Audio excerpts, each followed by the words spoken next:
Real's win over Man City at the Club World Cup has ushered in a new era of football. That's according to FIFA President Gianni Infantino, but Simon Jordan says it's no surprise to see him sucking up to the Saudis. He knows there's an enormous amount of investment in sport. He knows that the Saudi Pro League is enormously invested in by the Saudi state. He knows that the DAZN are a broadcaster that have been in part bought by Saudi. He knows that some of the money behind this tournament is Saudi money. So he's cozying up to the money in the same way he cozies up to Trump. Well, despite being dumped out of the competition, Pep Guardiola seems upbeat about his side's performances in the US. But Manchester-based journalist Jamie Jackson reckons the loss has once again exposed City's frailties at the back. I've got to say, it's the old sort of issues, if you like, for City. They defend with this high line. And yet, on the one hand, that's what they've always done. And, you know, when they've been really successful, the odd teams turned them over, but, you know, not enough to sort of stop them dominating. But in Ruben Dias in particular, they've got a defender there who's just a bit too slow and can get caught out. Elsewhere, we're edging ever closer to the Women's Euros in Switzerland, with the first matches being held tomorrow. England's preparation has, of course, been disrupted by the retirement of Mary Earps.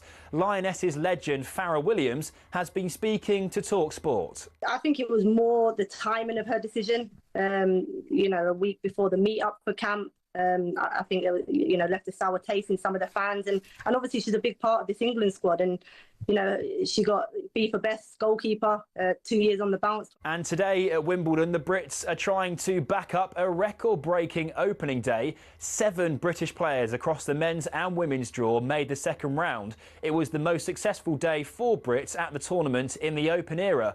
One of them has come in for high praise from Nick Kyrgios. I think Katie Bolter's got a chance to go deep. She loves playing on the grass. She's got a big game. She lives up to the moment. And beating Paula Badosa, first round, top 10 player, already having a win like that moving forward into the Wimbledon campaign is dangerous. You can see plenty more content at talksport.com.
We're on the eve of the Women's Euros. The Lionesses are the champions, but can they retain the trophy? They start against the French on Saturday. talkSPORT will have live commentary. They've got the Netherlands and Wales in a very tough group, and if they go beyond that, they need to watch out for Euros specialists Germany and world champions Spain, who've just beaten them.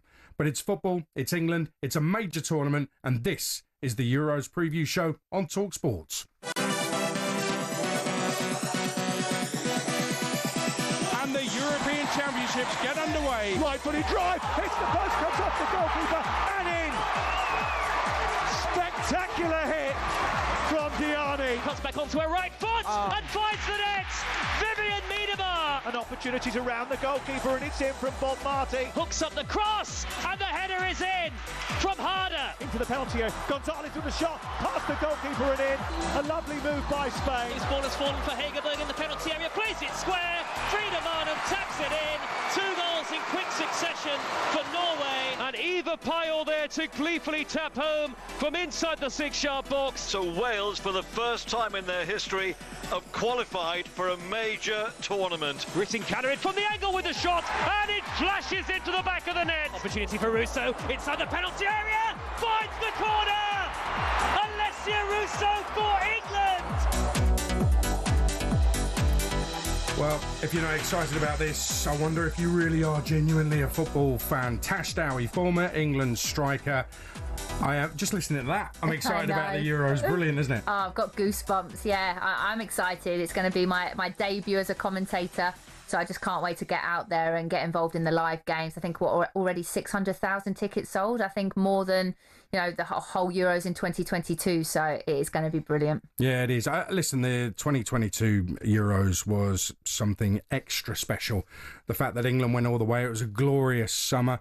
And you had, Wembley full for that final, and England sealed the deal. There's just so many amazing memories from that. Since then, England have got to a World Cup final and lost it. There's been a little bit of chaos building up to the Euros as well. That's what England do. There's a bit of chaos. There's injured players. There's players pulling out. But they do have a manager with form and distance in tournaments. And the mantra is, in Serena we trust. It is up to Serena Wiegman to get the job done for England. Can they retain this trophy? How confident are you that they will do it? I'm confident that they'll be there or thereabouts. I'm not sure that they'll go on and win it, if I'm being completely honest. I just think the Spanish team are too strong. But when you look at what Serena Wiegman has done, I mean, she wins games. And we talk about the form being a bit inconsistent recently, but in major tournaments, as a manager, it's phenomenal, her stats. And I think that I'm excited by the squad. I think there's a real nice blend. There's some new players that I think add real excitement. Beaver Jones, I'm a huge fan of hers. For me, I think she's a starter. She should be starting. I think they need to find a way to get her in that team. The likes of Jess Park, the young players coming through with the mix of the experienced players as well. I think there's areas that worry me slightly. I think if Hannah Hampton gets injured, I think that's a massive issue, like a huge issue in my opinion. So they need to be protecting her and wrapping her up in cotton wool. But when we talk and we look at the depth of a squad, I don't think there's many teams in this competition that have better depth. When you look at, you take a Roos out, you put a Beaver Jones in. If you take a Park out, you've got a Clinton, you've got a Toon, you've got a Lauren James. You take a Chloe Kelly versus Beth Mead. There is competition everywhere. I'm not too sure there's many other nations. If you miss a Bon Mati, who's replacing her? I don't think they can replace her. Whereas I think in this England squad, that's the case. I think that's a fair comment. The only area I would argue is defensively, we haven't got a left-footed left-back. Yeah. Well, we do, but she's at centre-half, and that's because we're a bit short at centre-half. Yeah, no, I think you're spot on. I think when you talk about the two positions that I think that are up for grabs is left-back. I don't know who she goes with Carter or Charles. I think she'll go with Carter. And then the number 10 role with, I think Toon has probably guaranteed herself that spot now, getting the 2 goals against Jamaica. But I do think Park and Clinton as competition in that number 10 role. I think, when we talk about that centre-half situation, I think Laetitia, but I don't think she's had enough game time at senior level. So if anything did happen to a Williamson or a Greenwood, I think Laetitia can easily step in and do a job. But I don't think she's had enough game time leading into the competition. That's one of the weaknesses from Serena Wiegman. Those new caps haven't had a lot of caps, basically. Maya Laetitia, and she's been challenged on this, Serena Wiegman. She's been playing centre-half for Manchester United and playing very well. Man United have had a really good season, qualified for the Champions League, and she's been at the heart of that. She's been excellent. And yet she insists that she's a right-back, and she's not going to get in the 11 as a right-back with Lucy Bronze around.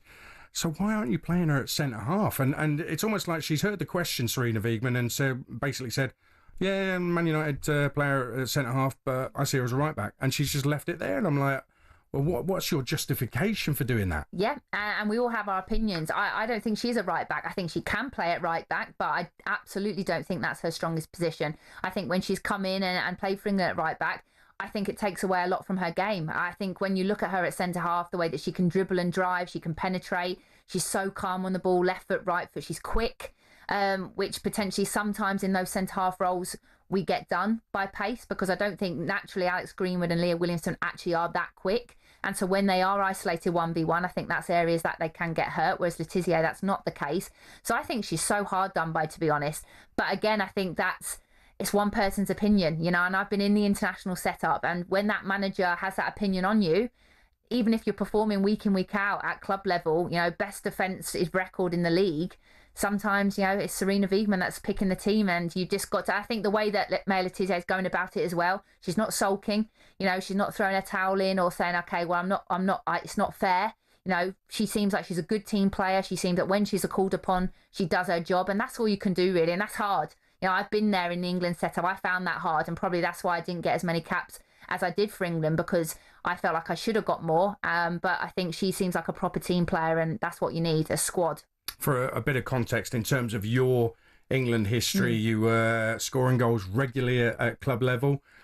and should have gone to tournaments. I think most people would agree, but for whatever reason, managers decided. I mean, there was one tournament, wasn't there, where not just you, but other top scorers were left out of the England squad as well. Yeah, I remember, I think it was the Euros, maybe 2005. I was top goal scorer in the WSL, got Player of the Year, and didn't make the squad. And again, it's tough as a player because I think back then the media attention wasn't so big. So managers got away with making those decisions and nothing was said about it or nothing was questioned. Whereas now, if the WSL top goal scorer didn't go to this Euros, I'm not too sure the manager would be able to get away with that. And that's hard. That's hard as a player because it's your dream to play for your country. I never played in a major tournament at senior level for England, and I think I should have. So could I have been a yes person more? Could I have been someone that just nodded and was a squad player? That wasn't my personality. But I think going back to Maya Letizier, she will get her time. There will be a time where Lucy Bronze, in maybe 2 to 3 years, will retire.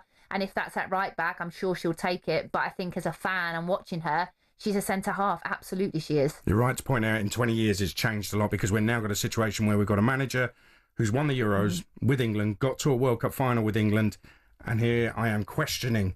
Well, we're both questioning decisions, and we will do that over the next couple of hours. This isn't going to be a total in Serena we trust-a-thon. There's going to be some questions asked as to if we don't think that England are going to win the Euros and retain the Euros, well, why isn't that happening? Because there's got to be a reason. But let's hear how some of the Lionesses are feeling ahead of the tournament starting. Well, lovely to speak to you both. Are you happy to be reunited? Yeah, always. And I'm buzzing that we got to sit together. I know, we were just saying before. Would you have made him switch it? Yeah. Yeah. We were saying before today, we never do media together, and then we were together for an hour. Yeah. What's your favourite thing about tournament life, minus obviously being reunited? I think just the day-to-day is fun. You're with loads of your best mates, playing football, competing. Yeah, I think some of the best memories that you make in tournaments are the ones away from the pitch, and the team togetherness that you have, the things that you do as a team. So yeah, stuff like that is really exciting and nice to be a part of.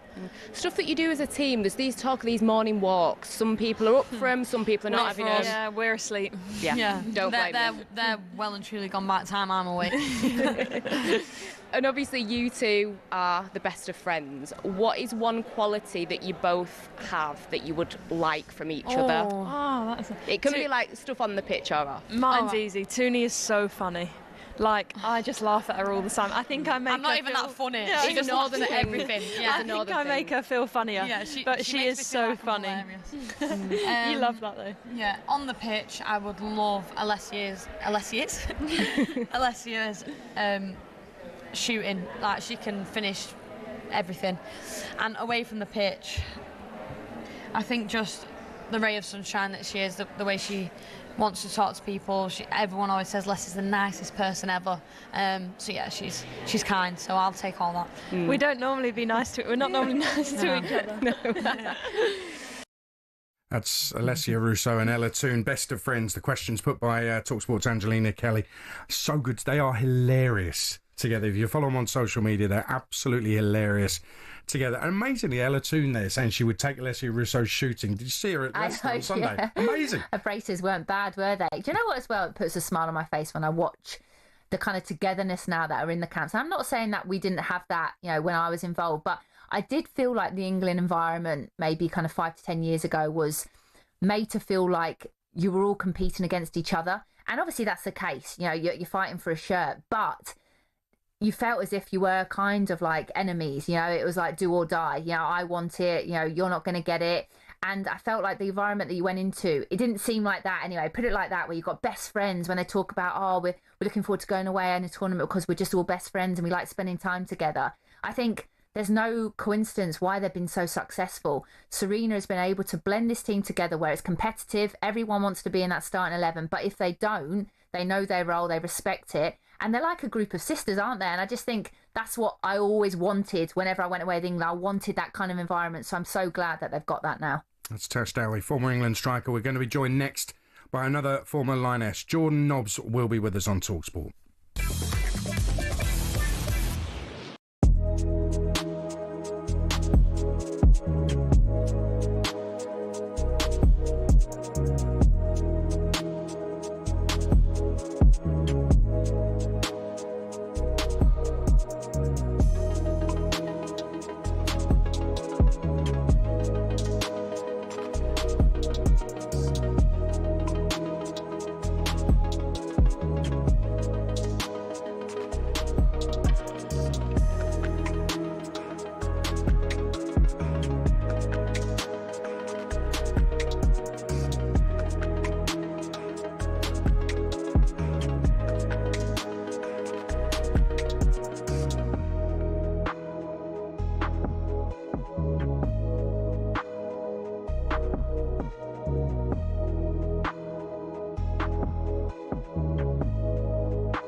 Honestly, cannot wait for the Women's Euros to get underway, and it gets underway tomorrow. The first game is actually Iceland against Finland.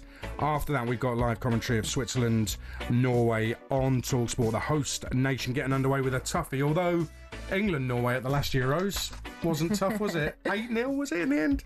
Easy wow. peasy. Yeah, well, the first game against Austria was tough, and then Norway, wow. The floodgates open. Tash Dowie is with me to look forward to the Women's Euros. Let's bring in another former Lioness. Jordan Nobbs is with us on talkSPORT for this Women's Euros preview. Jordan, how you doing? Yeah, I'm good, thank you. Great to have you on. We're not 100% confident that England are going to win the Euros. We both think they'll go a long way in the tournament, but as for retaining it, both of us think it's just going to be a little bit too much. Where do you stand? I'm still on the Lionesses getting to the final. I think with the quality they have, I do believe that they'll get far. I do think they can win it. I think you look at Serena, she's won with the Netherlands, won with England, World Cup, second in the World Cup, which probably people didn't think that they were maybe going to make. So I still believe that they can retain it with the quality of players that they have. Even Jordan, I mean, I know tournament football's different, but you watched the game against Spain recently, obviously lost 2-1. It was a tight game, and England first half were very strong, but I think you saw the quality of the Spanish team in the second half. Do you not just think that maybe depth-wise, quality-wise, this Spanish team, I had an interview with Frank Kirby, said every time you played Spain, you had to suffer. Do you not just think that they had that little bit of extra quality? Obviously, they're one of the best teams in the world, but I do think when it comes to tournament football, it's about just one game. You saw Arsenal just beat Barcelona in the Champions League. I think it's just them moments. Of course, Spain are going to be one of the best. Germany, again. Depends, I suppose, on what round that they face them if they get through the groups. But Spain will be tough. But I think, yeah, you still look at, is Bonmati going to be, fully fit in that squad, hopefully. Obviously, we want players like that playing in the tournament. But I still think that it comes down to that one game. Let's go back to the group stage, because it's a tough old group that England have got, isn't it? France have been really interesting with their selection. So Wendy Renard is missing. She's been basically dropped. The vice-captain, one of their influential midfielders, is out as well. It's almost like it's an unknown French squad that England are going to be facing at these Euros. Yeah, I mean, Kenza Dali was one of them other players that are out. But I think you look at the changeover in squads now, and some of the experienced players are slowly leaving the national teams. So I think you look at the Lionesses as well. You could say that they've lost experience. And France are one of them. I think everyone goes, they have a team to win it. And then, they manage to get to semi-finals and never quite get over the edge. So it'll be interesting to see how they perform. Is it going to be a little fresh new start for them to get further than what they have done? And I think probably should have with the squad that they have. And what about the Dutch? How do you rate them? Because there is a possibility England will not get out of the group, and we have to face that. Only the top two go through. Yeah, the Netherlands, I think, as well, they're interesting because they change formation as well. We've seen them play with wing-backs, and sometimes that's really hard to deal with. But they've got their key players. I don't think they'll make that out the group with France and the Lionesses. That would be my go-to that are going to go through that group. But if Vivian Miedemar's on fire, then she will score goals for that team. But I don't see them pushing France or the Lionesses out of that group. Okay, so we've got this far without mentioning Earps, Kirby, Bright not being with the England squads. I mean, listen, it's an old story now to a certain extent. It all happened a few weeks ago, but come the tournament, how much do you think that experience will be missed?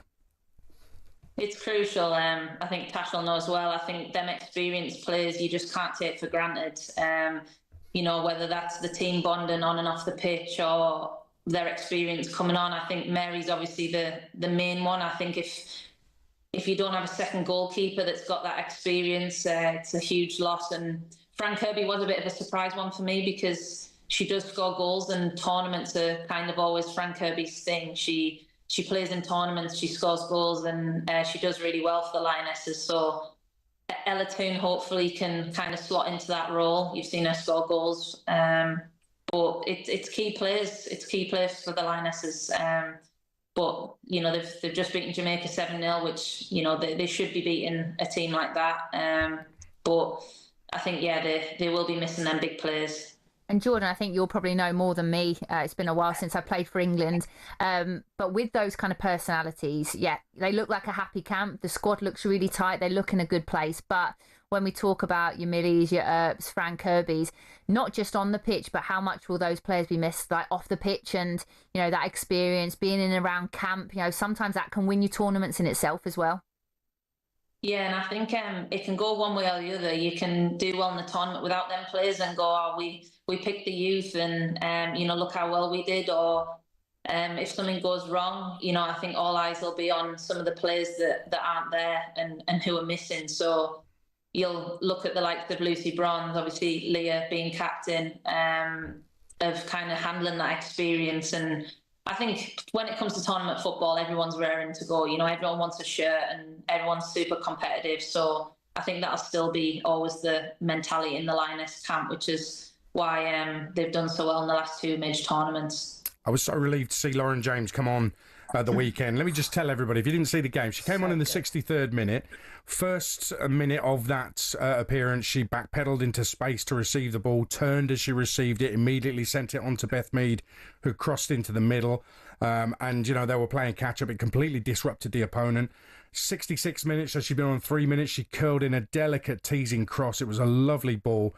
And then 7 minutes into her appearance, she set up Rousseau's goal with a great cross. I mean, that's in 7 minutes, coming on as a sub, having not played since April. She suddenly starts games for England at this tournament. She could end up being the player of the tournament, Jordan. Yeah, I think we all know her quality. Left foot, right foot, strength, dribble, her shots as well. She is just a top talent that'll be a future star. And I think, like you said, her coming on and showing her quality in such a short space of time, she'll be key. And I think she's also key because you can play her in the 10 role, or you can even put her out wide, I think, if you need that versatility. But she's going to be a key player that, hopefully Serena can get her on the pitches as much as possible. And she'll be a player that we keep talking about, I think, for this tournament. Does she start for you? Yeah, 100%. I think depending on the game and how attacking teams are, I would like to see her in the middle of the park, going and getting on that ball and getting in them 10 pockets, a bit like the cross for Rousseau to score that goal. But I think depending on maybe like a Wales, you could put her out wide to just get past the full back and get some balls in the box. I think, she can play in both positions quite well. So what's your lineup up front? Lauren James just behind Rousseau, and who's out wide? Yeah, I'm going with probably a bit similar to Jamaica. Lauren Hemp, Rousseau, Beth, and then you maybe flipping between Lauren James and Beth, and whether that's, I think you'd go with still a little bit of experience of the Kira, the Georgia Stanway, and Ella Toon if you pick them between them. Yeah, it's these are difficult decisions for Serena. Yeah. I mean, nice we're just headaches. talking about it. The thing with Beth Mead is that the pass for the winner in the Champions League final was out of this world. Okay, I just thought it was truly world class. That was from a central position. So we've got another player. I've been saying that I'm really gutted that Fran Kirby's not at this tournament because I'm a massive Fran Kirby fan. But you look at the creative players that England have got, and I kind of understand it from Serena's point of view. Just wish it wasn't Fran. But Beth Mead doing that in a Champions League final against Barcelona shows that she has the absolute quality. She showed it in the last Euros anyway, but she's still got it.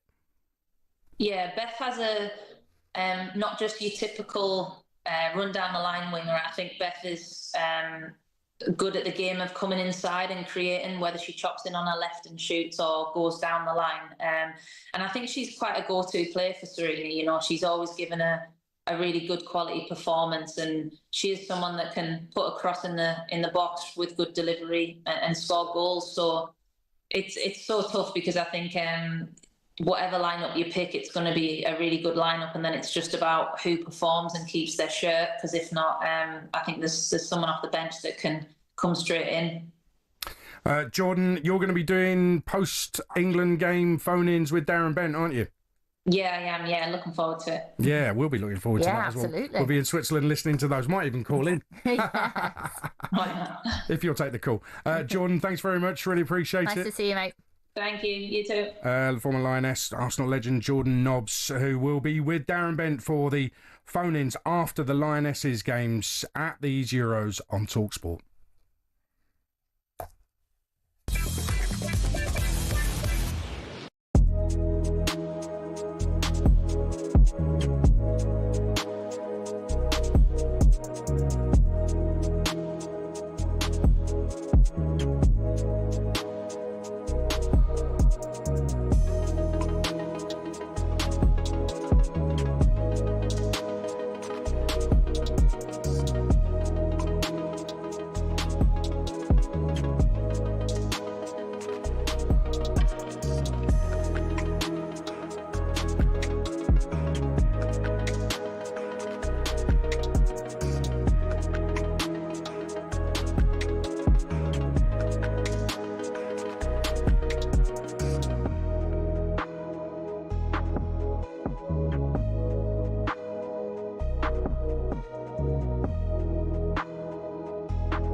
Al Hilal's win over Man City at the Club World Cup has ushered in a new era of football. That's according to FIFA President Gianni Infantino, but Simon Jordan says it's no surprise to see him sucking up to the Saudis. He knows that DAZN are a broadcaster that have been in part bought by Saudi. He knows that some of the money behind this tournament is Saudi money, so he's cozying up to the money in the same way he cozies up to Trump. Well, despite being dumped out of the competition, Pep Guardiola seems upbeat about his side's performances in the US, but Manchester-based journalist Jamie Jackson reckons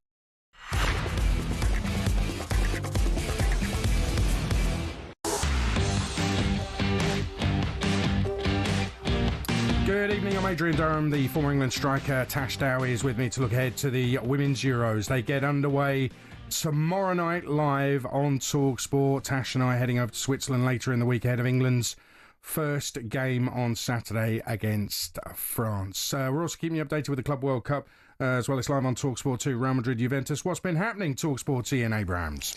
10 minutes to half-time, Real Madrid 0, Juventus 0. Both sides have had amazing chances. First of all, Juventus on a counter. Kolo Muani in on goal, lifted it over Courtois, but it just landed on the roof of the net, another inch lower, and Juve would have been ahead. And then Jude Bellingham very nearly put Real Madrid ahead a few minutes ago. Valverde down the right-hand side with a ball into the middle, around about the edge of the 6-yard box. Bellingham's shot took a little touch off the goalkeeper, and in the end it was cleared off the line by Regani. Conceição's headed straight at Courtois when he really should have done better, 6 yards out. The game is live on talkSPORT 2, 10 to the break, Real Madrid 0, Juventus 0. Okay, let's carry on with our preview of the Euros. The Women's Euros gets underway tomorrow. And, of course, we can't talk about the Lionesses without talking about those key players, those experienced players who have opted to step away from England duty. Fran Kirby, Mary Earps and Millie Bright. Let's start with Fran Kirby. Let's hear from Fran Kirby, first of all. She discussed just how difficult it has been to step away from England duty. I mean, it was a decision that I've been thinking about for about a year now, and I was having multiple conversations with people who I was close to in terms of like understanding how they saw me and where they see me, and that was really important for me because I wanted people to be honest, and I was under no naivety to know where my body was and where my mind was going into these things. And yeah, it was a really tough decision. Obviously, I dedicated the whole year. I said at the beginning of the year, like, you're going to give everything you can to go and be in a Euros, and I can stand here and say that I completely did that in every aspect of last season. And for me it wasn't enough, and that's absolutely okay, because I know what an amazing career I've had. I know everything that I gave in the past year to get there, and I can walk away from my England career with my head held high and be very, very proud. But it was sad, obviously having that conversation with Serena, and she was quite a bit emotional about it as well, because we've worked together for a long time. So yeah, it was a sad moment, but I think afterwards it just became excitement of what's going to come next and what I can go on to do next. Fran Kirby. I mean, I'm getting emotional just listening to it. But everything she says there is right. She made a bold stepping away from Chelsea, going to Brighton, not knowing how Brighton's season would go. I thought she had a terrific season at Brighton. The goal she scored against Arsenal at the end of that campaign was sensational. Her numbers were good, and she helped Brighton establish themselves in a healthy position in the WSL for a club like Brighton. So she really did do all she could, and she's accepted that Serena Wiegman didn't think it was enough. This is the ultimate professional, isn't it? Yeah, it is. And to be honest, the amount that Fran has actually achieved in her career with someone that actually struggled a lot as well with illnesses and with injury, you almost kind of wish that she hadn't have gone through those moments, because I think if we'd had a fully fit Fran for year on year, but I think she would be going to the Euros. I think potentially those injuries at Chelsea towards the end of her Chelsea career, I think then to kind of get herself back playing fit pretty much 90 minutes most weeks for Brighton. There was the odd game, but she was pretty much a regular for Brighton. I think that was nice to see a fit Fran Kirby. That's what everyone wanted. I would have loved to have seen her go. I think every fan would have. But also on the flip side of that, to be able to now just focus fully on domestic football, I think we could see, a fresh Fran Kirby even more, somewhere where she can fully focus now of her role at Brighton. She doesn't have to balance the international, because that's tough as well. I mean, I know I only had like 5 to 6 years of the international and domestic, but to do that for the amount of years that she has, it's pretty much every single day of your life you're committed to that. So now you can have that balance of actually in the international breaks you can spend time with friends, family, and maybe we'll see Fran shine even more for Brighton next season. What I would say to Brighton fans is treasure her.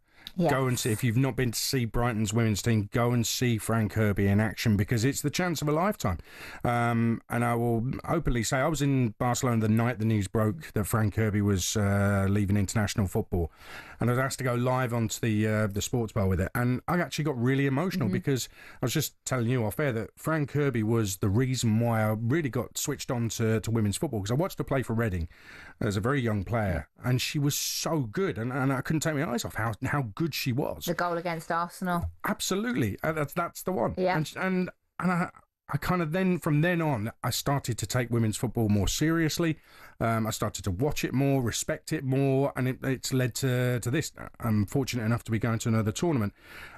Fran Kirby is the one. So if you are a Brighton fan, please do make time to go and watch the women's team and go and admire Fran Kirby, because she's 31, so she's got some years left. There's no doubt about that. But at some point that will run out. Was it okay by you that she actually quit? Because fundamentally what she was being asked to do, having won the Euros and done all she's done at Chelsea and in her career, at the age of 31, Serena Wiegman was effectively saying to her, can you hang around on standby in case somebody gets injured? That's a really uncomfortable position for an experienced player to be in, isn't it? Yeah, and I've been in those positions before. There was a situation, I think, when England went on to win the bronze in the World Cup, and it was touch and go between me and Leanne Sanderson, who Mark Sampson was going to take. And I pretty much, he told me I wouldn't be getting game time. I'd be going as a squad player. And for me, I didn't feel comfortable, so I ended up not going. And Leanne went and actually, I think, won the penalty against Germany, got a bronze medal. And, I think she's a terrific teammate. She did great in that tournament. But I just wasn't comfortable in that position to go and just be a squad player. But I think Fran didn't have to retire from international football, I think you look at a lot of the players, even Nikita Paris, who's got back involved, in her 30s. I don't think Serena Wiegmann is a manager that completely rules someone out if they're into their 30s. So Fran could go on and have another amazing season at Brighton, which I'm sure she will, and potentially get invited back. But also, I think potentially she's looking longer term. She's potentially thinking, do you know what? I've had an incredible international career. Maybe she wants to just fully focus on giving everything at club level. She has had tough times with her body. She said that physically and mentally. We don't know, just what, goes on behind the scenes and how hard she's probably had to work to get herself fit this year, to get her in this type of position. So for me now, I think she needs to do what's best for her and her body, and longer term as well after football, being able to, still live a healthy life. So I think she wouldn't have made that decision easily, put it that way. I miss her already. I know. Let's put it simply, I miss her already. Mary Earps has left us in a position where we've got two goalkeepers on the bench who have 0 caps between them, and therefore there's a concern if Hannah Hampton gets injured. So I was watching, there's a Mary Earps documentary, and I was watching that, and everybody's talking about what a great teammate she is and all this. And I'm thinking, well, are you really a good teammate if you've suddenly left on the eve of the tournament, England, with 2 reserve keepers with no caps? How good a teammate are you to leave the rest of your players who were your teammates in that position? So I would personally question whether she's a good teammate to do that. People might not like that, but that's the reality. Yeah, and I think as well, Mary's one that I find quite tricky because, again, a player that's been there, that's had an ego, that's been a centre forward, that wants to be the most important player, that wants to play 90 minutes and be a starter. I get it that you want to be number one, absolutely. And she has been number one for a while. So to be given that call that, okay, Hampton's going to be number one for this tournament. But for this tournament, that doesn't mean that Mary Earps couldn't have won back that number 1 shirt. She's at PSG, she's playing at a big club, Champions League football, she's playing at a top level, she's still got many years ahead of her. So for me, what I've struggled with is, it's almost like when the competitions come and potentially she's maybe lost that number 1 spot just for this tournament, I expected more for her. I expected actually put up a fight. Don't be happy with that. Absolutely respect the fact and support Hannah Hampton, just like she supported you over the last, 3 to 4 years of being involved. But now support her in this tournament. You never know, there could be an injury, you might be called upon. But after this tournament, go and get that number 1 shirt back. You've changed the nation. She's a big character, isn't she? With regards to the kit situation with Nike, and I think all her awards that she's won of late. The nation love her, fans love her. So I just think as an athlete, where you fight your whole career, and she fights for a lot on and off the pitch, I just thought she would have fought a little bit more to get that number 1 shirt back. It's a great point. And actually in the documentary, she talks about the shirt situation. This was Nike not selling shirts with keeper shirts with Mary Earps on the back. And she said that would never have happened without the fans joining in and lobbying with her. So that was a respect to the fans. But these are the same fans who've already paid for their travel and hotels out in Switzerland. And now it's with you not being there. So they're going to have Earps shirts on and she's not at the tournament. I think that leaving it this late, whether it's the conversations she's had with Serena, we don't know about, okay? So but it looks, from what we know, this is from all we can judge from what we know, it feels to me like, if I was an England fan paying to get out there, I would feel seriously let down. Let's talk about Millie Bright as well. Let's hear from Millie Bright. She has spoken to talkSPORT's Shabana Hearn on the kickback. It'll be different for you, won't it? Like, how do you sit and watch England, knowing everything you know about that squad, knowing that you were part of that leadership group that won that trophy? Have you got FOMO yet? Or are you like, no, it's cool? I'm terrible at watching games when I'm not a part of them, whether that's club or country. I'm awful. I feel like I'm still in the game, and it's one of them situations where you can't control the outcome, you can't influence, you can't impact. But yeah, I think I'll be sitting and watching, and I'll be really proud and just really excited to see some of the youngsters, the likes of Aggie, Grace. I know how much hard work they've put into to be in this position, and I think they can really add something to the team. But yeah, I'm just going to be excited, and I'll probably be yelling at the TV and making sure that we get those 3 points and onto the next game. So that's Millie Bright. You can actually watch the full interview with Millie Bright and Shabana Hearn on the latest episode of The Kickback, sponsored by LG, and it is a fascinating interview. I watched the whole thing, and it is fascinating. With Millie Bright, she talked about her mental and physical well-being, and that's something we can't speculate on because we don't know what's going on physically and mentally for Millie Bright, and if there are real issues there, I think everybody would join in wishing her all the very best. What I do know is I went back and looked at the Belgium game, where England were in the Nations League 3-0 down after half an hour, and Millie Bright was pretty awful in that game. I watched the Chelsea semi-final, both legs against Barcelona in the Champions League, and I think most Chelsea players played really badly. Millie Bright was leader captain, and therefore she was one of those who played really badly. So if Sarina Wiegman has said, if she said to her, you're not going to be in my starting 11, I would totally understand that based on those performances in big games for club and country. So I don't think Millie Bright's got a leg to stand on when it comes to Sarina Wiegman saying you're not in my starting 11, if that's what's happened. Yeah, I think what's hard as well is there was a lot of talk about her, pulling herself away because, of the mental side, and she needed to have a physical break. But then obviously I think it was the day after she posted a photo of her having surgery. So I think as a fan, you would understand that more, that if she was to have just come out and said, I'm not fit, no, I've got to have surgery, so I've got to miss the tournament.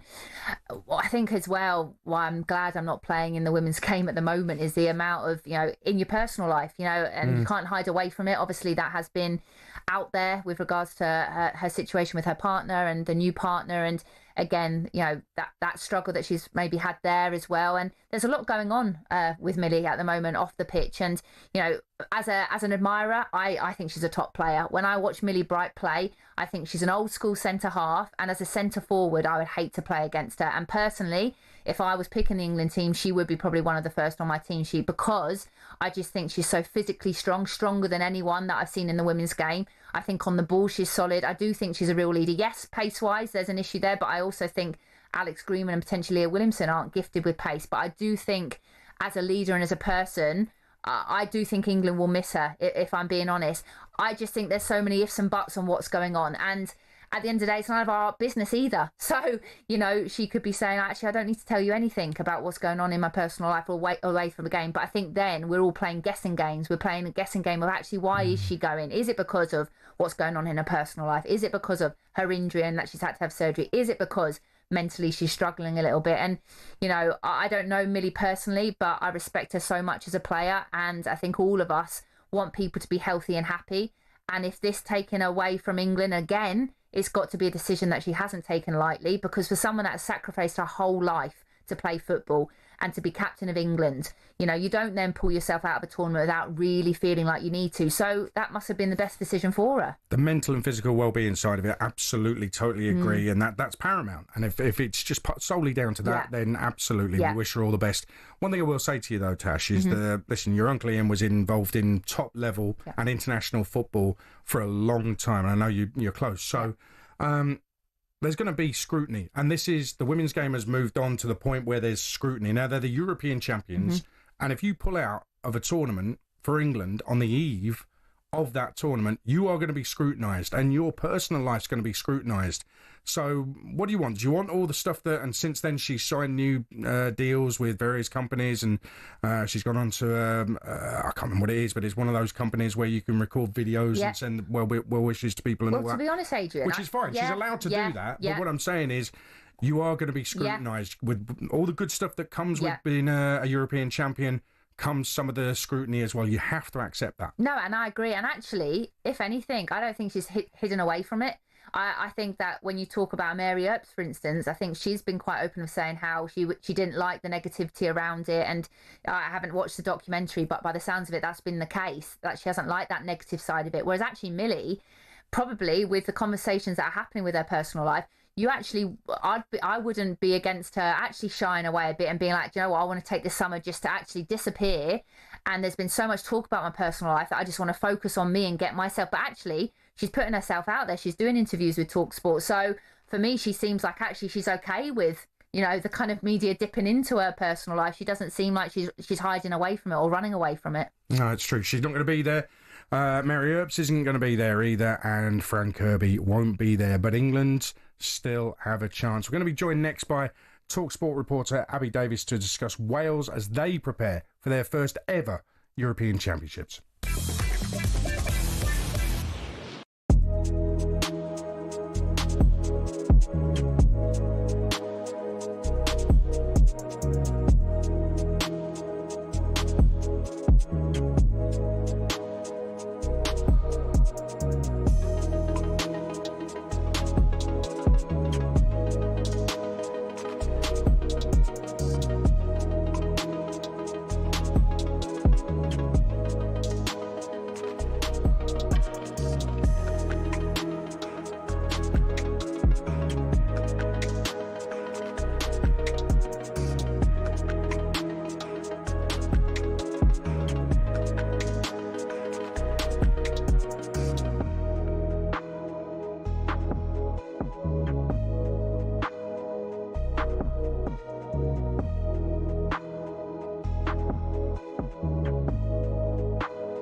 We're looking ahead to the Women's Euros. Going to talk about Wales in a moment. Let's quickly get a Club World Cup half-time update. Ian Abrahams.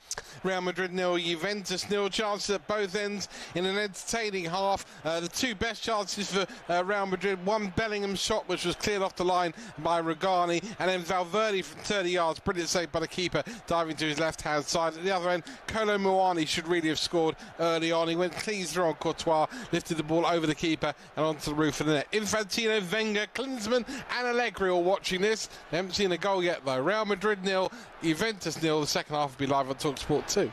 And part of our coverage of Wales at the Women's Euros will feature heavily this person, Abby Davis. Last time I saw you was at the darts in Cologne, wasn't it, Abby? It's amazing the things we talk about on talkSPORT over the years, but you're the Wales reporter for us and some incredible stories with Wales. We'll start with Sophie Ingle, who hasn't played all season but is fit and included for Wales. What a story. How much game time do you think she's going to get? Yeah, it's such a phenomenal story, isn't it? And it's similar to Jess Fishlock. If you didn't have those two players in the setup, you'd feel really hard done by, because they really have been the catalysts. They really have changed the landscape of women's football in Wales. So it is really nice to see that she's getting this opportunity. Do I think that she's going to get much game time? Probably not. But I think one of the nice things with Rhian Wilkinson, the way that she approaches things, the changes that have happened under her guidance, is that we now have this really flexible playing style that she's created, that she's implemented. We can look comfortable with all these different systems, whether we play a back three, a back four. So if Sophie Ingle is required to come in at any point, I'm sure she will be fit and ready. But it is so wonderful to see that she is able to feature, because she has done so much for this nation, and what she does on the pitch, of course, she is the Rolls Royce, isn't she? Okay, so a lot of people are thinking Wales will be lucky to finish fourth in the group. and I don't mean to be disrespectful, but one thing that does register with me is that the Wales support for the men's team at tournaments, I think it will be pretty similar in terms of noise and passion at the Women's Euros as well. So how far could that support take this Wales side? Do you know what? That's actually a really interesting point, because it's something that I've looked into quite a bit over the last few months, because women's football has so long been associated, hasn't it, with this responsibility to inspire, and from a Welsh point of view, to leave our game in a better place. That is what a number of these players, we talk about Sophie Ingalls so many times with her and Jess Fishlock, we're talking about what the legacy is that they leave in addition to what they do on a football pitch. But I looked into the numbers in terms of participation in Wales, and they've grown tremendously since the FAW launched a strategy targeting this in 2021. Its increases around 45%. Average attendances for Wales, though, have only gone from 1,800 to 5,370. Wow. And that's not really as remarkable a number, is it? When you look at 45% increase in terms of the amount of people who are now, the amount of young girls who are taking up this sport, that jump in attendance probably hasn't risen the same. But I think there's that hope that this summer is the one. This is where we really start to see those numbers rise. And maybe a major tournament here in Switzerland, that's going to really help us to establish that stronger bond and capture the imagination and attention of more football fans from Wales. You know, we saw what happened when the men's team first made it in 2016. We saw how that galvanised the support. And I think the hope is that the same is going to happen for the women in this tournament, because yes, we can talk about the record numbers, and you know, it has grown incredibly over the last 8-9 years that I've been involved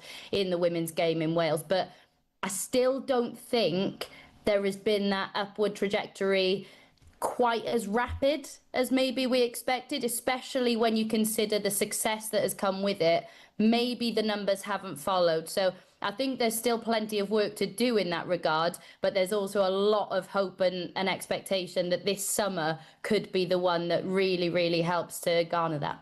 I also feel like it's already happened, though, Abigail. When you look at the mural of Jess Fishlock, the full-size pitch, I think that's the first time that's ever happened. I think that's incredible. But I think what people don't realise as well, which I think is going to be a massive positive and a favour for Wales, is for some players going into this tournament, I'm not saying players that have been in the tournament 6, 7, 8 times take it for granted, but for all these players that have basically played their international career for 20-odd years, to make their debut, you know, this is phenomenal. I've played with a lot of the players within the Welsh national team, so I know a lot of them personally.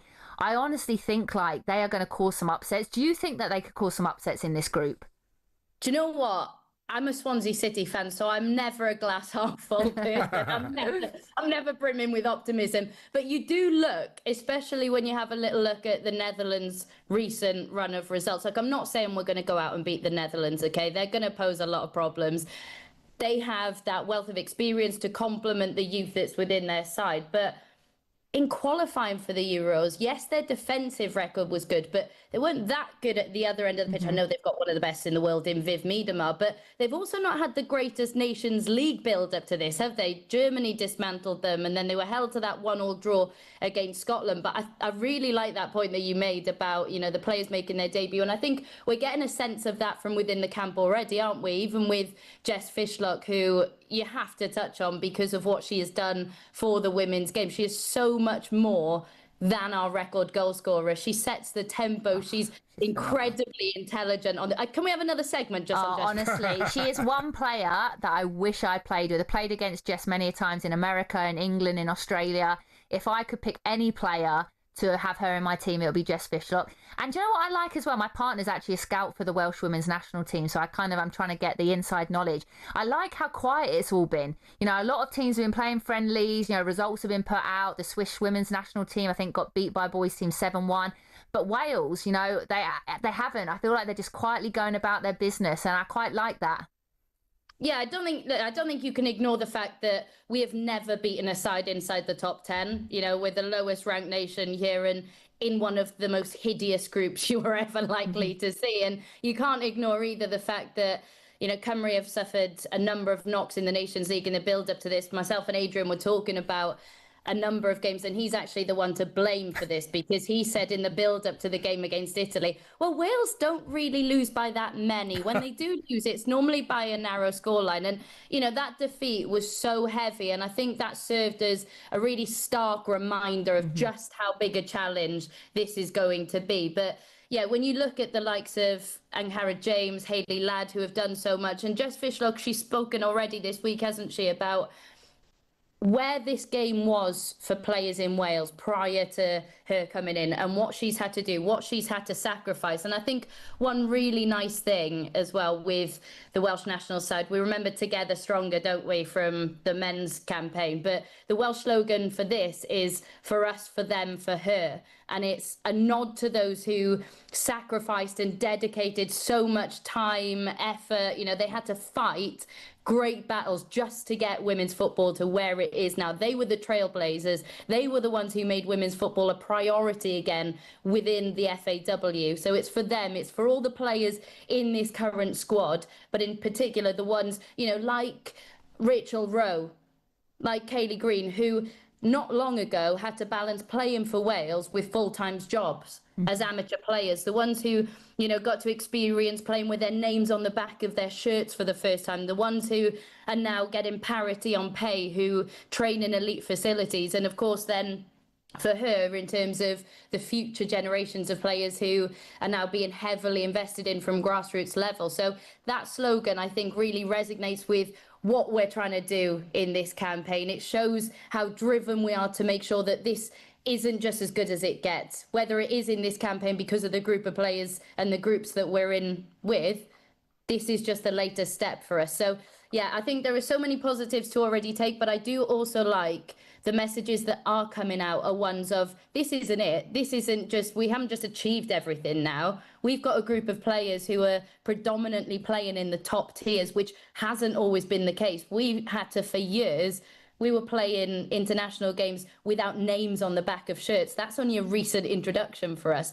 And in such a short space of time, we have managed to get to a major tournament. And it's gone from the progress of having Jane Ludlow in charge, where we thought, can it really get any better than this for us? Because we are such a small nation. We don't have this conveyor belt of talent where we have multiple world-class stars for each position. We don't have that. So is that as good as we get? But no, we've always been ambitious. We're always driving for more. And I think that's what's so exciting about this campaign for us is, you know, if we were to go out and lose all 3 games, it is just the fact that I'm confident that our players are going to give such a great account of themselves and show that we belong on the world stage. Wow. Passion. Wow, I know. Get you in a changing room. That's amazing. Wow. Abigail, thank you very much. We'll see you in St Gallen when Wales play England in their group game. Group D, Wales start against the Netherlands. That's a huge game. If there is a game where they think they might have a chance, it's definitely in that. And what a start that will be for them. They then face France in St Gallen, and then England, Wales, St Gallen, 13th of July. And, of course, we'll follow the Welsh on talkSPORT. We're going to head to Zurich next on the Women's Euros preview.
Hilal's win over Man City at the Club World Cup has ushered in a new era of football. That's according to FIFA President Gianni Infantino, but Simon Jordan says it's no surprise to see him sucking up to the Saudis. He knows there's an enormous amount of investment in sport. He knows that the Saudi Pro League is enormously invested in by the Saudi state. He knows that DAZN are a broadcaster that have been in part bought by Saudi. He knows that some of the money behind this tournament is Saudi money.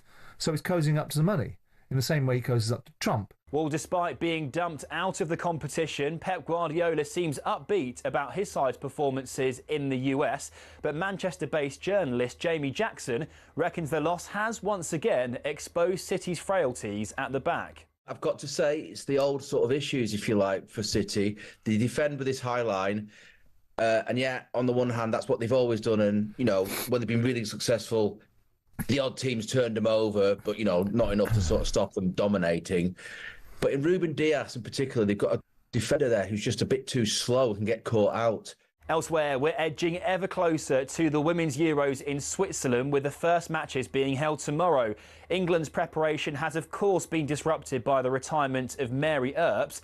Lionesses legend Farrah Williams has been speaking to talkSPORT. I think it was more the timing of her decision. You know, a week before the meet-up for camp. I think it, you know, left a sour taste in some of the fans, and obviously she's a big part of this England squad, and you know, she got FIFA best goalkeeper 2 years on the bounce. And today at Wimbledon, the Brits are trying to back up a record-breaking opening day. 7 British players across the men's and women's draw made the second round. It was the most successful day for Brits at the tournament in the Open era.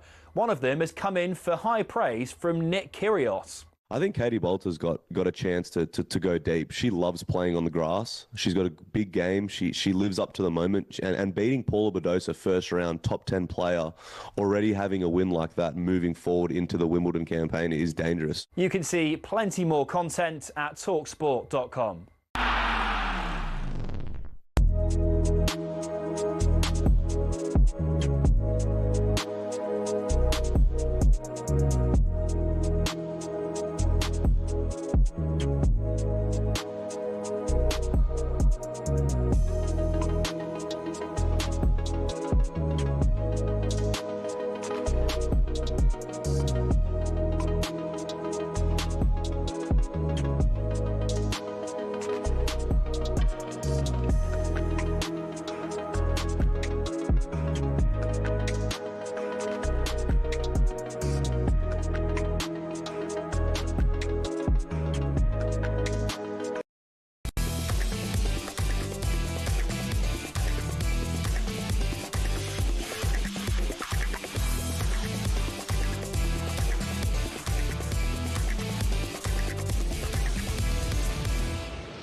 Welcome back to talkSPORT's Women's Euros preview show. I'm Adrian Durham, and alongside me is former Lioness Tash Dowie. Still to come, we'll be joined by our England reporter Courtney Sweetman-Kirk, who is live from Zurich. We'll speak to talkSPORT Tuma Gurav about some of the tournament favourites as well, and we'll discuss the impact and legacy of a major tournament with a Her Game 2 ambassador. That's all to come on the show. I'm very quickly going to point out that Abby Davis was right. I was to blame for Wales' huge defeat to Italy in the final Nations League game, but I was correct. Okay, these are the results Wales have had this year, and they're really good results. So they drew twice with Sweden, 1-0. Incredible results when you think about it. Lost 1-0 in Italy, lost 2-1 at home to Denmark, and lost 1-0 in Denmark. They were then 4-0 down at half-time against Italy and lost 4-1. Before that Italy defeat, I said they only get beaten narrowly if they get beaten at all, and then they go and do that. And again, we talk about it. Maybe that's not such a bad thing before a major tournament. Just wakes them up a little bit. Indeed. Let's head live to Zurich, shall we? Because talkSPORT's Courtney Sweetman-Kirk is already out there. Our England reporter. The Euros, not the biggest thing to happen for Courtney this summer, though, Courtney, is it? No, definitely not. I will get very, very told off if I said that's the case. But yeah, straight lovely wedding, straight from the honeymoon. I get a day to turn it round, and then next thing you know, I'm in Zurich. So life could be a lot worse, I must admit. Congratulations. Yeah, congrats, mate. It's lovely. Yeah, fantastic story. I'm really looking forward to getting out there with you in Zurich. How is the city? Is it clear that there's going to be a major tournament going on?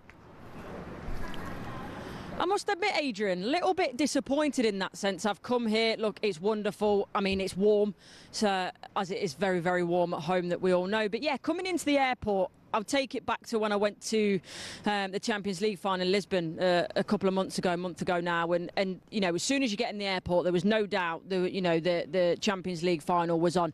You know, everything was emblazoned, with the sort of advertising. Whereas you came into the airport here in Zurich, and that wasn't the case, I must admit. And even the guy at passport control asking me why I was here, and I said, to the tournament for football, and he went, "What tournament?" But wow, we've not been into the centre yet. I've got it on good authority that there's a lot more sort of advertisement of the tournament in the centre, but we've not quite made it there yet. I was going to say, you say it's hot, Courtney, but you got that jumper on, girl. What's going on? No. I've been told. To be fair, the sun's just going down, so I've been told you've all been ready checking out the gym and the hotel, I've heard. Yeah, I've got the running route, so that way behind us, I believe, is the river. I'm checking out the gym. I'm going to go and do my run just after this. I've set myself a silly challenge of 5k a day, so I'm going to smash that out on the treadmill after this. And then if you want to join me at any time, both of you, you're more than welcome. I'm there Thursday. Yeah, I won't be joining you, funnily enough. I may watch and feel a little bit guilty. But listen, in terms of the football, it's a tough group for England. We've been saying that. We've just passionately heard from Abby Davis about Wales and their chances of doing something, disrupting things in that group. How do you see that group of death going with England, France, Netherlands and Wales? Yeah, no doubt it's tough, and it's quite funny actually, because we were talking earlier about it, and you guys both know football isn't played on paper, so it's tough, but you still fancy England to get out the group. But then, I was looking back at the Jamaica game. I just got back into the country, and I was looking at it and thinking there was still no game time for Kiara Keaton and Anna Morehouse, and you think, well, for example, I don't want to tempt fate obviously, but if there's an injury, or if Hannah Hampton gets sent off and then you're putting an uncapped player into the mix, something like that obviously in a major tournament is so detrimental. So anything can happen. Hopefully, obviously, from my perspective, that's not the case. But I think it's going to be really tough. And then you look at maybe the stories between it in terms of obviously England and Wales being very close. Yes, a lot of players know each other, but there's also that sort of home nations rivalry. So if it means that Wales need to pull a result out to stop England qualifying maybe, or going out the group, that could serve as more impetus for Wales as well. So I still think England will get out the group, but there's no doubt for me it's the toughest group in the tournament. Can you imagine how much the Welsh would enjoy stopping England going through in that final game? I'm telling you, out of the 3 games, that's the one they're looking forward to the most. And I think you're spot on, Courtney, with that. We were just talking about it off air. Even with Mare Letitia, I know she's been capped for the senior team, but yeah, for me, I think she should be playing and starting a lot more. And I think the Jamaican game was not a test. For me, it wasn't a test. It was too easy. So that's the prime time to give those players minutes leading into a tournament. Because like you said, I know Serena has her starting 11. She doesn't change a lot. But unless you're going to give these minutes, you obviously trust them to take them to a tournament. You obviously rate them enough. Well, give them that chance. Yeah, and that's what I thought. And in terms of the games previous, in terms of Spain and Portugal, I suppose you could argue the fact that because it's Nations League, there's still something to play for. She didn't really want to mess around with it too much. Obviously, he was trying to get the likes of Alex Greenwood, for example, and Georgia Stanway back in to get them minutes from injury. But I suppose there's 2 ways you look at it, and I suppose Serena, in her perspective, will say, well, this is the last game before the tournament, so I really want to make sure my starting 11 is nailed down. They know to go through the processes and what we're working on. But for me, I personally, and this is probably why I'm not in that job, let's have it right, but I would have used it as an opportunity to get minutes into Anna Morehouse, to Kiara Keaton, to those players, as you mentioned, that haven't had too many minutes, and just give them a little bit of exposure. But, as always, the proof's in the pudding. So, we'll see, come the end of the tournament, whether that was the right decision from Serena or not. Yeah, she's done okay at tournaments, Serena, hasn't she? So, but listen, there may be issues. You're absolutely spot on with what you say about having just one keeper who's been capped at the tournament. Lauren James came on for the last half hour against Jamaica, and I thought she was terrific. But again, you look at the opposition and you'd expect her to be terrific. Would you start her against France in the first game? Oh, it's a tough one. I think it's for me, she's a star player. I've said this all the way through, and even if she's 70% fit, you take her because she has got that little bit of magic, that star quality for me that no other player has in our squad. She can make something out of absolutely nothing. Do you start her? Look, only the doctors and the fitness coaches know in Serena whether she's fit enough. And what I will say as well, and, you know, typical Brit talking about the weather, but if this weather does continue and it's, you know, 30-odd degrees when they're playing, that's another thing you have to think about in terms of obviously the fitness, the level that you need to play anywhere in a major tournament. Then the heat comes into it, obviously, with the training as well in the day. They're going to have to be very careful about their rest and recovery, the hydration, and making sure that's all right. So, again, that might add just another facet into these games, this sort of heat wave that we've been told quite reliable, actually, Switzerland. They're not very much used to. So, yeah, it's quite unseasonable. So, as I say, later in the tournament, obviously that might change, but it'll be interesting to see what dynamic that makes of it as well.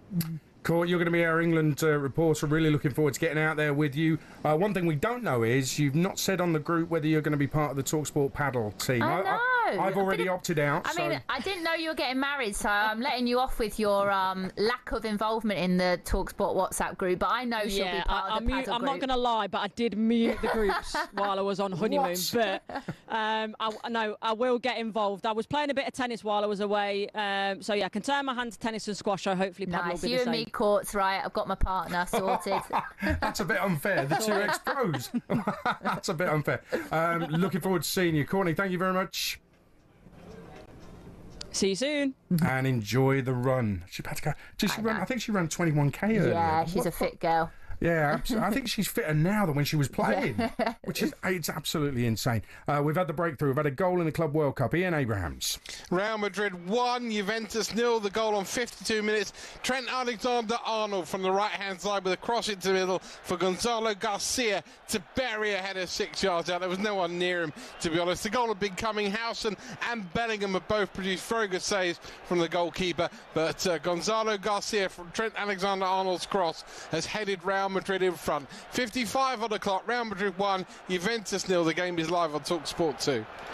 Trent, fantastic. Are you happy with that? He's already on it, isn't he? He's already on it. He's got an assist. Up next, we're going to be joined by talkSPORT's women's football reporter Uma Gurav to discuss who the tournament favourites are, and we're going to hear from Serena Wiegmann shortly as well.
It's talkSPORT. It's the Women's Euros preview. I'm Adrian Durham, Dowie, former England striker, also here. Let me just quickly run you through the groups. Group A, Iceland and Finland is the first game. That's tomorrow afternoon. Switzerland, Norway, the host country. Swiss taking on Norway. Tomorrow night we'll have live for you on talkSPORT. And in Group B, Belgium, Italy, Spain, who are many people's favourites, and Portugal. And in Group C, Denmark, Sweden, Germany and Poland. Germany always win the Euros. 8 out of 11 I think they've won. Yeah, incredible. And in Group D, it is the group of death. It's England, the holders, the Netherlands, who won it before England, and France with Wales in there as well. So who is going to win this Euros? Let's speak to talkSPORT's Uma Gurav's going to be out there in Switzerland with us. Uma, how you doing? I'm good. I'm excited to get out there. Although I heard you talking to Courtney about her challenge of running 5K, and mine, I think, is to eat as much chocolate as I can. So I'm feeling like I need to maybe change my challenge now. Is that eating your chocolate while you're doing a 5K run? Yeah, maybe I'll do that. I wouldn't advise it. Who's going to win the Euros? In your opinion, who's going to win the Euros? Well, my opinion and my heart, I think, are maybe two different things, because my heart is telling me England are going to do it again, and I really want them to. And I think, you know, even though they've had this disruption heading into the tournament, I still think that squad is amazing. And Sarina Wiegman, how can we not trust her, seeing everything that we've seen from her, doing it with two different squads? Of course, I suppose the logical decision you've already mentioned a lot of times tonight, it's Spain look like the team to beat right now. And when you see some of the players in that lineup, Tana Bonmati, Alexia Putellas, Claudia Pina, I think is going to have a bit of a breakout tournament. They've got options like Salma Parueos. It does look hard to beat them, but England have done it before. Other teams have done it before. I know not often, but I think we also have to look. The name that I think is possibly the other big contender for this one, I think, is Germany. And I think they're flying a little bit under the radar here. They've got a really, I would say easy group, but I think they should comfortably top that group. We could see them then meet England in the kind of first round of the knockout stages. But that squad, I think, is really strong. We saw them beat England at Wembley 4-3 not that long ago. Really painful defeat for England. But the quality they've got is outstanding. So I'd watch out for them as well. Any dark horses, any nations that you think are going to really surprise people? I think there could be a couple in there. I mean, I want to say Wales. I heard you talking about them, and I think that game against England could be crucial. I hope Wales can pull off a shock. I think the group as well that have got Belgium, Italy and Portugal in is going to be a really exciting one, because one of those three nations you'd expect to get out alongside Spain, of course. I think Belgium are going to be one to watch. We saw them obviously beat England. That was such a shock result, right? And then I think they've got some players in there who have great experience. Tessa Willart, Belgium captain, I have a feeling she's going to kind of announce herself on the global stage. So, yeah, we'll see a lot from them. But I think also Sweden. I know that's not necessarily a massive surprise, but that team who have done so well at so many major tournaments but just can't quite get the final edge. And I think they're due a major win, because with some of the players in that squad, God, they're due a big trophy, aren't they? You're right to pick out Belgium. I think we were all jaws to the floor after half an hour of that game against England. It finished 3-2, but they were 3-0 up and they'd absolutely ruined England. I think we were all panicking about the Euros with that first half hour in that game, but Belgium were really good. With Germany as well, it's an interesting one. We were talking before off air, Tash and I, Uma, about Shakira Martinez at West Ham, who's been unbelievable, one of the best players of the season. I mean, is there a better header of the ball in the WSL? She's not even in the Germany squad. That's how much talent they've got. It's incredible, isn't it? And when you think as well about how many times Germany have won this Euros, so just the experience that the nation have, the support that they'll have back home. I was reading, I think, that the most tickets sold outside of Switzerland is in Germany, of course, and they'll have that support there. You mentioned the players they've got. I know they haven't got Lena Oberdorf, and obviously Alex Popp has retired since the last Euros. But like you say, they come into this tournament and they'll be expecting to win the group. I think Germany are that team. If they don't get to the final, if they don't win the tournament, they see the whole thing as a disappointment. And I think we saw that in 2022. They were so gutted not to win against England, because I think they'd expected to win going in. You look at players like Julia Gwynn, the new captain. She just looks like a player who's ready to lead this team really deep in this tournament. And I'm quite scared about going up against Germany. I think as an England fan, yes, everyone's talking about Spain. How are we going to beat Spain? But I actually think we might be in danger of kind of overlooking some of the other threats in this tournament, because if we go up against Germany, that in some ways is an even bigger threat, because we beat Spain, but we lost to Germany and we then didn't have the chance to remedy it. And I don't know if we'll know how to do that. Uma, France. Okay, so it's similar to you when you talk about Sweden. I've actually said I think they're the dark horse, which again, people will be like, well, what do you mean by that? Never made a final. Obviously, Wendy Renard, Les Sommer not involved. In my opinion, Wendy Renard, the best player I've ever played against. In my opinion, still one of the best centre-halves in the women's game. So what do you think there? How do you think they'll do? Is this their year to make a final and to win trophy? Oh, it's so interesting that you talk about her like that, Tash, because I was so shocked when Wendy Renard was left out. But the way that managers spoken about it, right? Laurent Bonadai, the new manager who's been brought in to, I guess, finally get them to this final and hopefully win. He quoted Einstein, I think, in his justification saying, you know, it's insanity is not changing anything. And he's saying, I'm coming in, I'm changing things, and the result is going to change. Whether that actually happens, I'm not sure. We know the fans have been really upset by those players not being included. Kenza Dali as well, of course, not in the squad. They've got a new captain. They've got a new look. I think you're right. I think I would actually perhaps expect them to top this group. And I think that first game for England is going to be a tough one. I feel like France will have a lot. We're familiar with some of the players. Diani, of course, Marie-Antoinette Katoto, these kind of players. We know the threat they pose. And I think for France, they're going to want to remedy this fact that they haven't made it to the final. That's crazy for a team like France. They're constantly up there competing, but like you say, a bit like Sweden, now's their time, I think, to really go far. And for England, that's a dangerous prospect. The FA have already said Serena's safe, but is there a real chance that England might not make it out of the group? Yeah, absolutely. I think it's, you know, I'm that fan who's always going to back England to get out of it. But I think realistically, if we go in on Saturday and if we don't get a result against France, at minimum, we absolutely have to be picking up a draw in that first game, because you're going into a major tournament like this. It's going to be really hot. The conditions are difficult. You're then going on to face the Netherlands, who are just such a dangerous team as well. You can't go into that already thinking, if we lose this, we could be out of the tournament already. So for England, it's a mental game more than anything. And I know that they kind of have a history of building into tournaments. We saw this at the Euros in 2022. We saw this at the World Cup. They're potentially kind of slow starters, I think, at the tournament. And, you know, then it culminates in that 8-0 win over Norway in 2022. We saw that, and that was great. But we can't have that this time around. They have to get a result against France. If they don't, I think that we could be in serious danger of not making it out of the groups. Well, there's a real morale raiser. I still think they're going to win the whole thing. That's what your heart's saying. Your head is not saying that at all.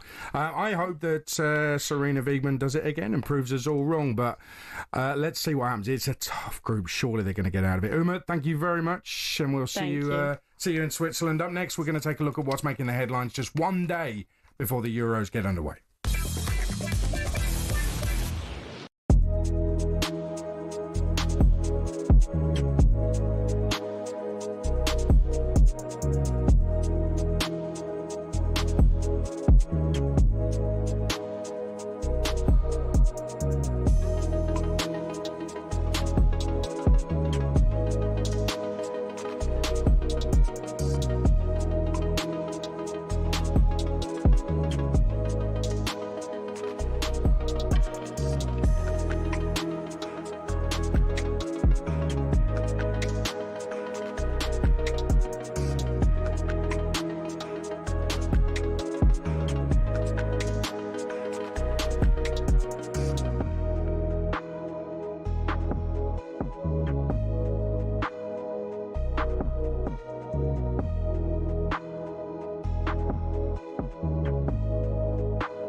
Real's win over Man City at the Club World Cup has ushered in a new era of football. That's according to FIFA President Gianni Infantino, but Simon Jordan says it's no surprise to see him sucking up to the Saudis. He knows that DAZN are a broadcaster that have been in part bought by Saudi. He knows that some of the money behind this tournament is Saudi money, so he's cozying up to the money in the same way he cozies up to Trump. Well, despite being dumped out of the competition, Pep Guardiola seems upbeat about his side's performances in the US, but Manchester-based journalist Jamie Jackson reckons the loss.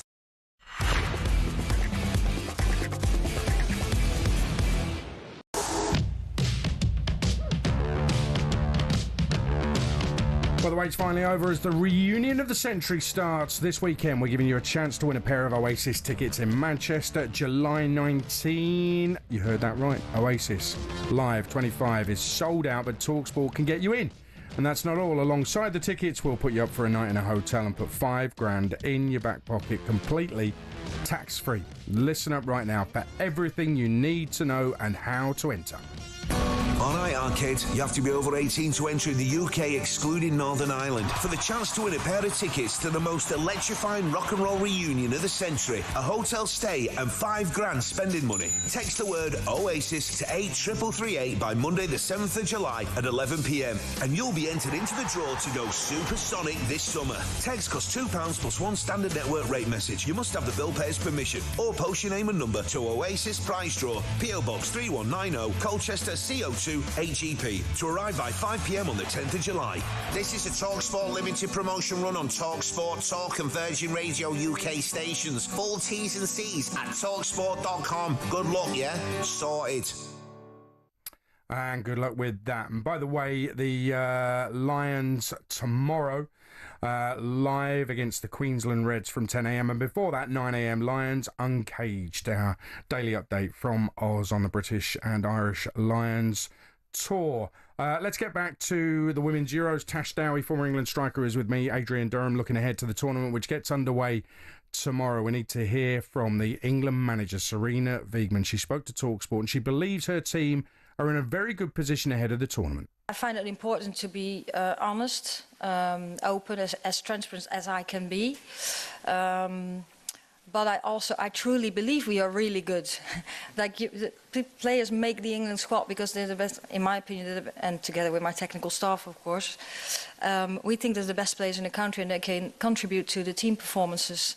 So I truly believe that. And yeah, I think we have an amazing team and we have amazing players. And I would like to bring that together. And that's what I work on every single day. Is this squad... I mean, she's obviously confident in the team. She's not really going to say anything else. But is this squad better than the squad that won the Euros? Great question. Because I played with a lot of the players that were in the Euros 22, the likes of your Ellen Whites, Jill Scotts. Is it better? I'm going to say no, because... Beaver Jones, people like this, they excite me, but the difference is I think the team that won the 2022 had more experience and had been there and done it and played in majors and had done it more at club level. I think this squad excites me because potentially of what it could achieve. So I think this squad will go to the final or to at least a semi-final of this tournament. I don't think they'll win it, but I think this group then will really grow and go on to be successful. So probably this squad excites me more than the 2022 one, but is it better? If you were to put them up against each other, I think maybe 2022 would win. So I'm reading into that you're saying we're going to win the World Cup in 2 years' time. Yeah. Right, yeah. potentially. No, potentially, yeah. I think, honestly, the players excite me. The young players coming through, your Parks, your Clintons, when you look at the age of them, Letizia to potentially replace a Lucy Bronze, Ajuman, all these young players, Beaver Jones, that really excites me. I think there's some real talent coming through. Yeah, we talked a little bit earlier about the makeup of the England team, and I don't think Sarina's going to change formation at this stage, but could she possibly play two up top? Because Beaver Jones is that good, and you can't really leave Alessia Russo out. I would love that, if I'm being completely honest. I think against certain teams you could do that. Yeah, and this is no disrespect to Wales, but I think you could go a 4-4-2. Yeah, and look to try and get that goal difference up and look to really exploit Wales. I think we've got a good enough team with, you could do a Walsh and then maybe have someone in there with her with legs who could get around it and cover that. You know, you could even play the two wide a little bit more inverted because our fullbacks like to get forward anyway. But I would love more than anything to see Abiva Jones and Russo up front together. That would be frightening. And I'm telling you now, if you spoke to any other defence in the tournament, they'd prefer to just have one Russo rather than them two up against them. Yeah, really interesting. I'm fascinated to see how the makeup of the team, the 11, pans out, because obviously at the last Euros she kept the same 11 every single game. I'm maybe fortunate to be able to do that, but it was the subs that made the impact. I think it's going to be slightly different this time around from an England point of view. One issue is the weather. The Swiss authorities have issued amber heatwave warnings across the country. I'm pale, I'm ginger, I'm very, very worried. Honestly, it gets to 20 degrees in England and I'm sweating like a robber. I mean, I can't cope with it, so never mind playing in it. So it's going to be horrendous. I've just had a look at the forecast, say, for Zurich, which is where England play the first couple of games.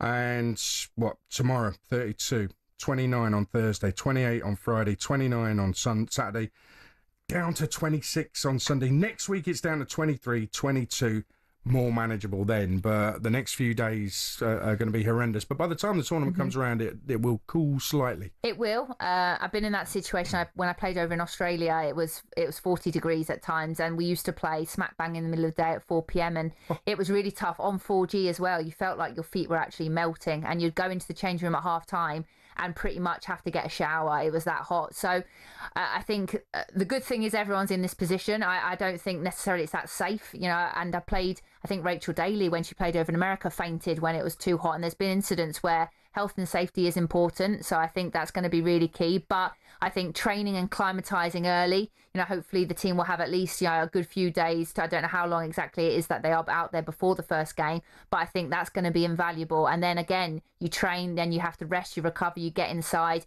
you have to do all the right things, and you're tempted as a player to want to explore, to go out, to explore Zurich. But I think when the weather's like that, you need to be sensible and be staying indoors. I'm going to warn you now, Tash. I'm staying in an air-conned room. If you don't see me the whole tournament apart from games, that's the reason why. So I'm hoping it's going to be all right. But the reality is in games, and talk to me about this because you've obviously experienced it, it's the same for both sides. And the negative of that is it could well affect the tempo of games. 100%, yeah. And it will. You know, you can't perform at that kind of level, at that tempo in that heat, you know, and especially because players aren't used to that as well. So for these players, they're not used to. There's been the odd player maybe within the squad that's played abroad, you know, for instance, myself, it played in America, played in Australia. So when you come back to England, it's actually quite comfortable because you played in those conditions. But for many of these players, they haven't been in those environments. But I think that's why we talk about fitness levels. Serena Wiegmann talks about getting them in your peak possible fitness so that you can cope in these conditions. And I think when you look at this England squad, every single player looks in top condition. And to be fair, Courtney made a good point with a Lauren James, for instance. That's why I think these players do need to be managed, because maybe Lauren James, her downfall has been maybe her physical ability to be able to last 90 minutes. On top of being injured, on top of the heat, I think this is where she needs to be careful with certain players. There are certain players in the squad, a Lucy Bronze, that can run all day. So I think that's again where Serena Wiegmann will have to manage the team better. If we're looking at some of the other headlines around Bonmati, Spanish genius, has been in hospital, but back with the Spanish squad. So it looks like she's going to be okay for the tournament. And I understand if people have got mixed views on it. You want England to win it, so therefore you don't want her in the team. And let's face it, we got past Spain at the last Euros. They had a few players out. We got past Germany in the final when Pop had to pull out after the warm-up.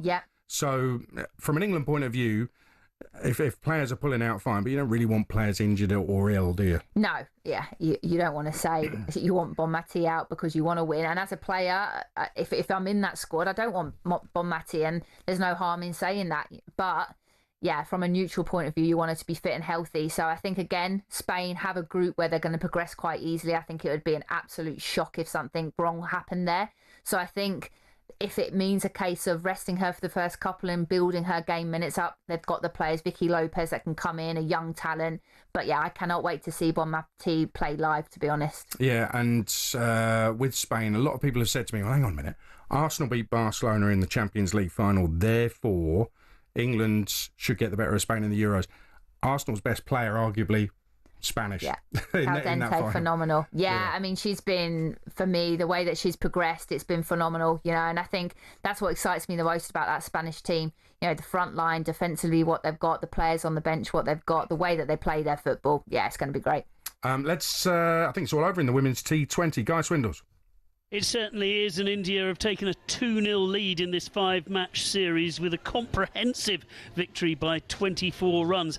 England put them in, starting pretty brightly. They got India down to 31 for 3, but 2 magnificent half-centuries from Rodriguez and from Kaur set up a total of 181 for 4. England were immediately 2 for 2, then 17 for 3, and once Tammy Beaumont was out for a magnificent 54 from just 35 balls, one of 3 run-outs for England, well, that was pretty much it. There was some good late hitting from Amy Jones and Sophie Eccleston, but England 157 for 7 in their 20 overs. India win by 24 runs, 2-0 up in the series. And let me remind you that talkSPORT's women's football show and the kickback will keep you across all the biggest stories throughout the women's Euros, which get underway tomorrow. And of course, that opening game for the host nation, the Swiss, will be live on talkSPORT. Up next, we'll wrap things up for this preview by discussing the impact that major tournaments have on the women's game.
I'm Adrian. Durham. Tash Dowie, former England striker, is with me as we look ahead to the women's Euros. We're both heading over to Switzerland later this week. England get their tournament underway Saturday against France in Zurich. talkSPORT will be there. Coming up at 10, it's the Sports Bar with Jamie O'Hara, Jason Cundy. If you want to talk to the guys, 03717223344.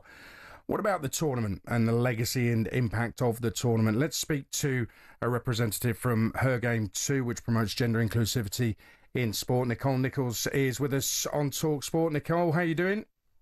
Good, thanks, Adrian. How are you? Yeah, real good. Great to have you on. First of all, how excited are you? Tournament gets underway tomorrow. We are buzzing to be out there for the whole tournament with talkSPORT, Tash and I. How excited are you about the tournament? Oh, I'm really excited. I love a tournament, whether it's male or female football, but Women's Euros in the summer, when the weather's lovely, it's nice to get the family together and watch it. Yeah, we're very excited for it. Yeah, I've got to say that the last Euros, which England obviously won, it felt like every single day the sun was shining. The memories are just golden from that tournament. And that actually, for me, it felt, I don't know what your view is, Nicole, but it felt to me like that was a major breakthrough tournament, not just because England won it, but because of the huge crowds and the big impact. Yeah, I think we're still feeling the impact from the last Women's Euros, even now, years down the line. It's rippled throughout every part of the female game, all the way down from WS, all the way down to grassroots football. It's such an incredible legacy that they've left behind from that tournament. Yeah, it's funny you say that, Nicole, and it's nice for you to say that, because I actually think maybe it's slowed down slightly. When I go and watch the Liverpool women play, we're lucky if you get 1,000, 2,000 fans there. I do a little bit of work as well at grassroots football at Tier 3 level for the Liverpool Feds, and again, you know, very limited fan base, and I think the grassroots level is actually suffering a little bit. So do you still feel like there really has been an impact from the 2022, or initially maybe the first year or so? Because I think unless you have a lioness in your team, I think teams really struggle to get them bums on seats. Yeah, I think at a grassroots level, I'm a grassroots coach for talkSPORT in Norwich. We've had a 4,000% increase in our girls-only teams. Brilliant. And we're still getting waiting lists for our teams, you know, waiting for volunteers to come forward to run more girls' teams. So I do see it at every level. I'm also a volunteer on match days for Norwich Women, who are Tier 4. Yes, the attendances are still quite small, but it's having those girls going along to games and seeing what they could be. I think, although it might be slow, it is building, and as much as we'd all like to see it build quicker, it's definitely being felt all the way down through to grassroots. I would say as well that, you know, this is the women's game of football is catching up because of the 50 years when it was banned, and that's going to take some time. I don't think there's any question about that, and we all need to bear that in mind when we're talking about this subject, and sadly a lot of people don't.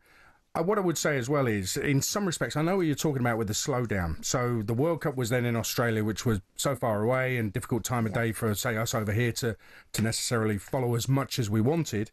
And now we've gone to Switzerland for a Euros, where the ground capacities are much smaller than they were in England for the 22 tournament. So, and it's a very expensive place as well. So I think it's going to be quite difficult to generate that level of impact at this tournament. I mean, obviously what will help, Nicole, is if England go a long way.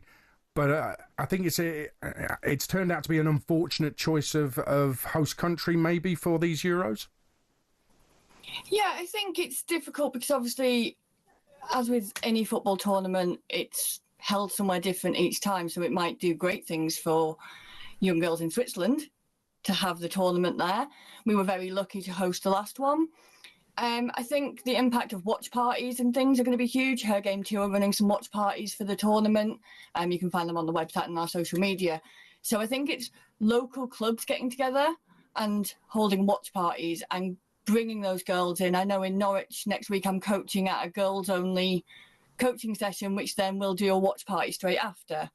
It's events like those that can use the tournament to create a bit of momentum, even in the early stages of the tournament, to get more girls interested in the tournament and in football itself. Yeah, do you know, it makes me happy as well. I was actually involved in a kit launch. I don't know if you've heard of it. It's called Football Her.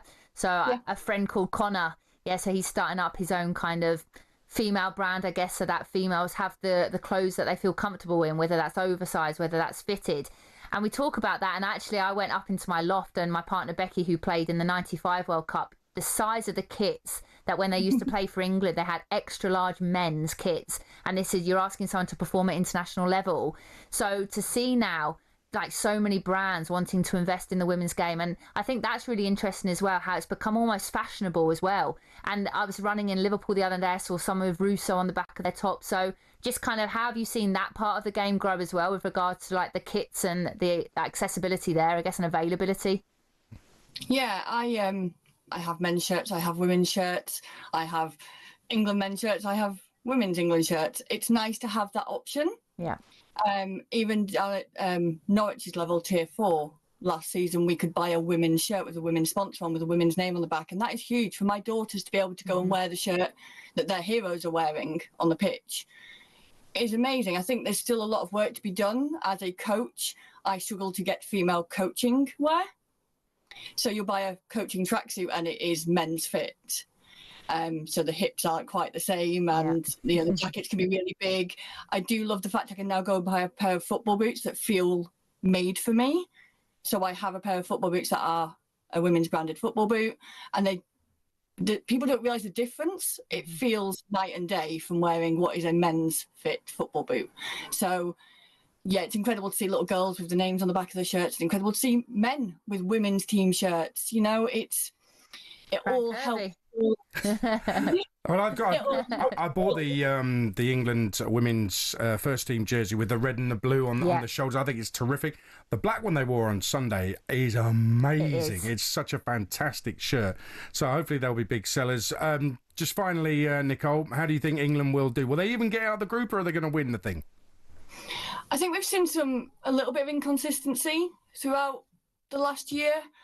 But I honestly think that once a tournament gets going, you get into that mindset, and we've proved it before that once you're there, something kicks up a gear and something clicks into place. So I see us getting out of the groups. I'm not going to put a prediction on it because I don't want to jinx anything. But I can see us giving a fight for it. We're not going to want to give up that title easily.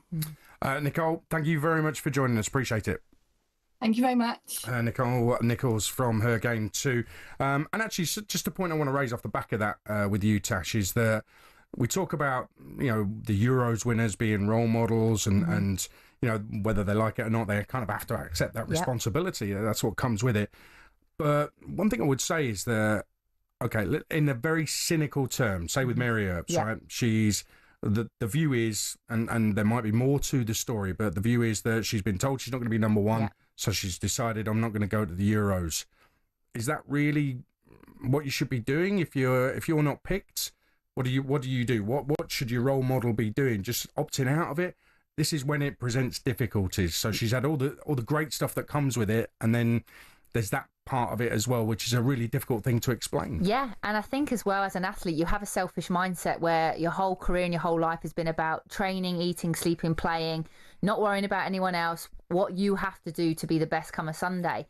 And I think now the game has changed where actually it's not just about what you do on a Sunday. You actually have so many more responsibilities off the pitch. I think Russo did an interview recently, and a lot of these players now are getting into modelling and they're doing other things. So their life has a lot of other things involved in it. So I think as a player now, you can't just think selfishly about yourself and about 90 minutes on a Sunday. You have to think, actually, I am a role model. So if I'm going to be on social media, everything I do has to be squeaky clean. Every single action I do in life now, it's been, even myself, and I'm not a celebrity like these Lionesses, but I'm an ambassador of Liverpool Football Club. So every action I make, everything I say, is going to have an effect, and I have to have that responsibility and wear it with pride. So these girls are going to be looked at. They're going to be spotted when they're out and about. So, that's the life they live now. And that's why the men, you don't see the men out and about. And maybe that's the way the women's game will become, where they go train, they go home, they live that private life. But if the girls are going to be public and they're going to be out and about, they need to realise that they are massive role models and they have such a responsibility to grow the game, and they have to have a lot of pride in that, because I think a lot of us would want to be able to have the impact that these Lionesses can have. So I, as a player that's been there and been in that generation before, I'm really hoping that they don't let us down, that they keep building this legacy, because so many before us have done a great job. They need to continue that. One of the things I love about this summer is that you've got Alessia Russo, who is going to be a big part of England's Euros tournament this summer in Switzerland, and her brother's on Love Island. I absolutely love that. It's just so brilliant.